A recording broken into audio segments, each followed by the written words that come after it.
and welcome to my podcast, Cody Talks Untitled. This podcast episode is going to be about friendship, the ins and outs, everything I've learned so far as a teenager, and everything that you may have to deal with or already have dealt with in a friendship. So, the first thing I want to talk about is new friends. So recently, I've become acquainted with some new people who I consider my friends now. And the thing about having new friends is there's a lot to learn about them. And personally, I like learning things about people relatively quickly. And there are ways to do this. So if you're one of those people that want to learn something about someone quickly, and you want to know everything about them, or maybe not everything, but at least what they're interested in, the quickest way to do it is to play a game like the honesty game or 20 questions. That way you're not just bombarding them with questions, and you kind of give them a chance to ask you questions, you ask them questions. In the end, it's all a game, it's fun, and you still get to learn a lot about each other. That's the best way I've found to do that so far. And the thing about new friends is with new friends comes new problems, as to speak. And sometimes when you make new friends, you're going to have new issues, and because everybody's different. So the things that you might thought you have figured out, you might think you have friendship figured out. And the moment you make new friends, you realize that maybe that you don't have everything figured out. And that's one of the things I've learned recently, where I made some new friends, and in the process, some of my old friends got mad at me. And so, when your old friends get mad at you, obviously it sucks. But if they're truly your friends, then the number one thing you can do is talk to them. The more you talk to somebody, the more that they'll be able to listen to you. And if they're your true friend, they'll listen and you listen to them, and then you have a back and forth conversation. Once you guys are talking back and forth, it's no longer just talking, it's a conversation. And if you guys can have a true conversation and discuss your feelings, then everyone will be much happier in the end, and you might be able to work through and pass problems. But with that, don't compromise your morals and beliefs, and don't compromise what you want to do in order to make your friends happy, because then in the end, no one really wins. You end up sad, and your friend, who was your friend, made you compromise your morals. And I'm not okay with that. So, moral of what I said, and this is the takeaway so far, is that making new friends is good, and if your old friends are mad at you, then learn to work through it with them. And that goes for new friends as well, is learn how to work through your differences, because everyone's different. So if you just gave up on someone the moment they showed that they're different from you, then you're not really going to have many friendships, and they're not going to last that long. And so the key to a mature friendship is being able to talk to each other and knowing that the other one has your back and you have their back. But that's one of the things I want to talk about next, is dealing with your life and dealing with your friend's life. And when I say dealing with your friend's life, I don't mean that you should be part of, be butting into their life constantly. In fact, I kind of mean the opposite, is you need to find the happy medium between putting your own happiness before your friend's happiness. And I've done it before, where I've always said that my friend's happiness is more important than my happiness is, and always will be. And my issue with that, and what I've learned is the issue with that, is it puts undue stress on your body, and it's not very healthy. And so what you're going to end up with is you're going to end up with sicknesses, and you're going to feel really stressed out and tense. And then, sure, your friend is happy, but what are you doing to yourself? And if you put so much stress on your body and you're super sick, then in the end, when you're so sick that you can't even talk to your friends anymore, who's going to be there to help them? So you need to find that happy medium between being able to help your friends and being able to help yourself. And so that's kind of what I feel is very important about friendship, is not only do you have to learn how to deal with between the balance of you and your friend's happiness, you also have to learn how to make your friends happy. And so far I've learned there's a few different types of people. And some types of people are easily convinced into happiness, and the others aren't. And so you have to kind of just get a feel for it. Some people, you have to be very soft, and you have to be very kind, and you have to just gently suggest to them what what you want them to feel. So sometimes if someone's being very mad and you can't figure out a way to calm them down, sometimes the best way to calm them down is just to be calm yourself. So if you go ahead and talk to them in a nice calm voice and you're whispering and you're just being nice to them, then they're going to realize that and their attitudes are going to reflect back to you. So if someone's mad and you see one of your friends are very mad, try just being calm. Try being nice and trying to walk them through like how they're feeling. So be calm, tell them how to breathe. The easiest way to breathe and how to calm someone down is something I call it's the 6-4-10 method. So you breathe in for 4, you breathe in for 6, you hold your breath for 4, and you exhale for 10. And the reason those numbers are good is because it gives you a nice balance between inhaling and exhaling, but also it makes you have to think about it. You can't just like breathe in and out. It gives them something else to think about other than what they're currently mad at. And that's going to help distract them and help them kind of calm down quicker. And that goes for when they're mad or if they're just anxious in general. Have them breathe. Help them through it by teaching them how to breathe correctly and teaching them how to easily calm down. And talk through it with them. Ask them what happened. Be very gentle with your voice, don't be harsh. And sometimes that doesn't work. Sometimes you being gentle isn't going to help and persuade them in any way.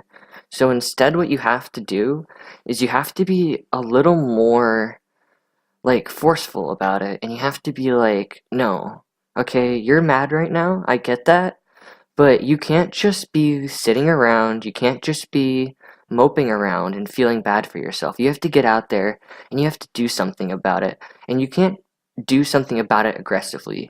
You have to do it the right way, and I'm going to help you through that. And that's sometimes what people need. I have a friend who I feel you need to push them in the right direction. If they're not in class, you have to say, you have to go to class.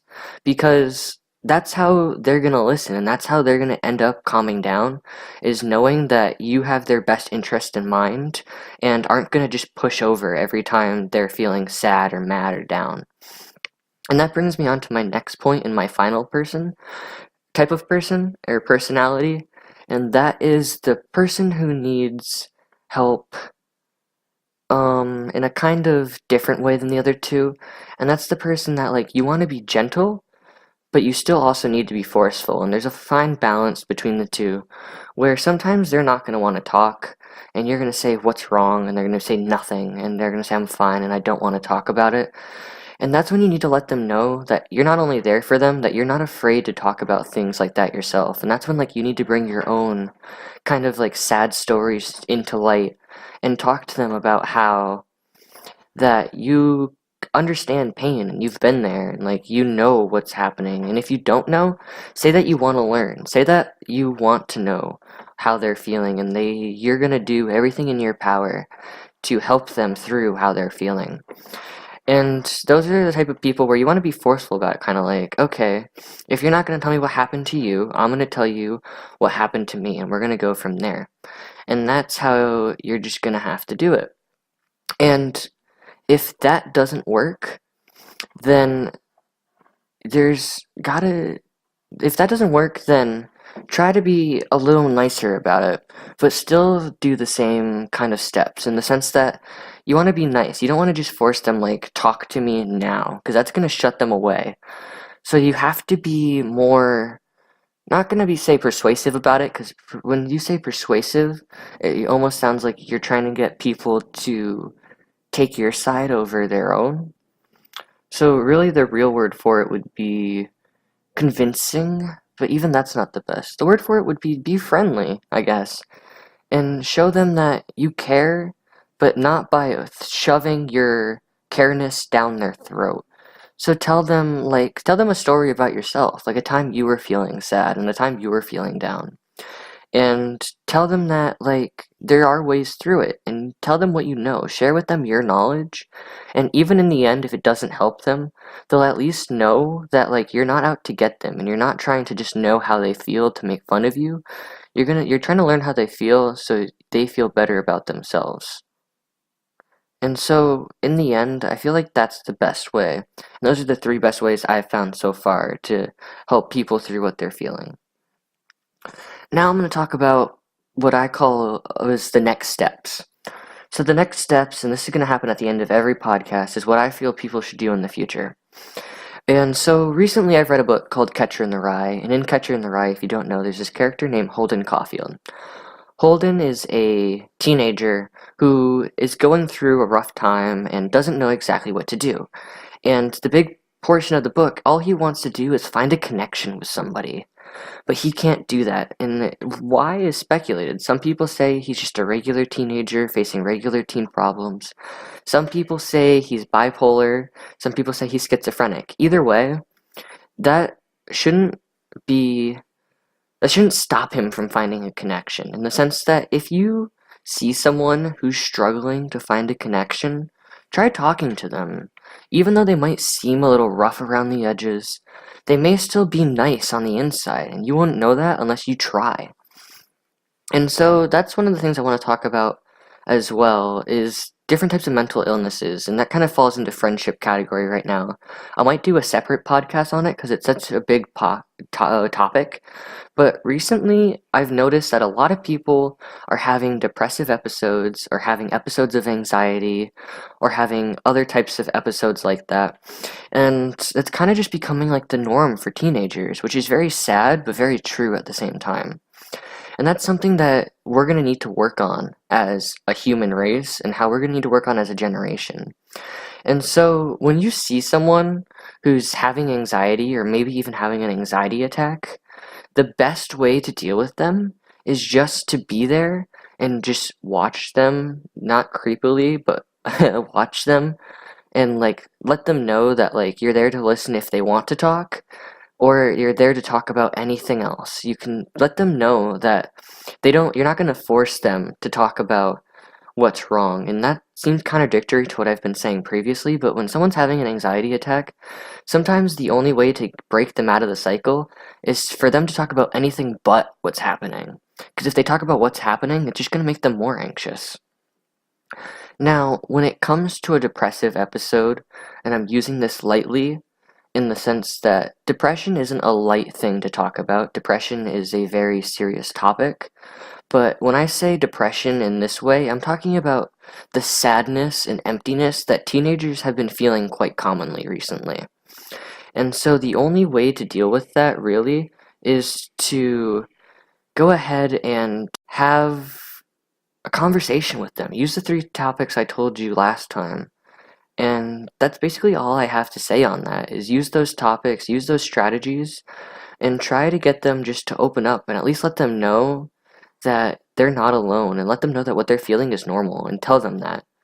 And so that's how you're going to be able to help. Even if you don't have anxiety, or you don't have depression, and you can't think of a way to help them, the way you can help is letting them know that what they're feeling isn't like they're the only ones in the world feeling that. Is people have felt it before, and there are people out there that can help them, and let them know that there are adults out there that can help them, and let them know that the first step is talking to an adult.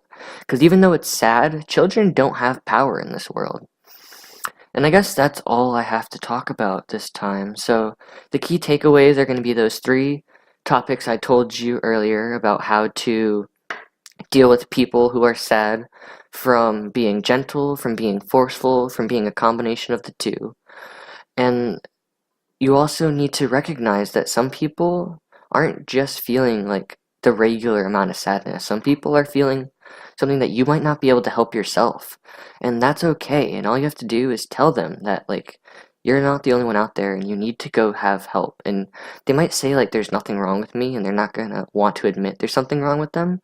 But the first step to fixing yourself is to seek help and admit something's wrong. And yeah, that's the only way they're really going to be helped in the end.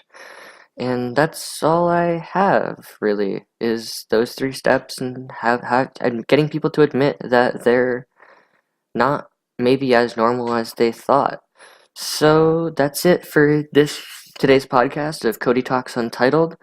It was all about friendship, and yeah, remember that misery is always going to be found in the pursuit of happiness. I'm Cody, and I will see you next week.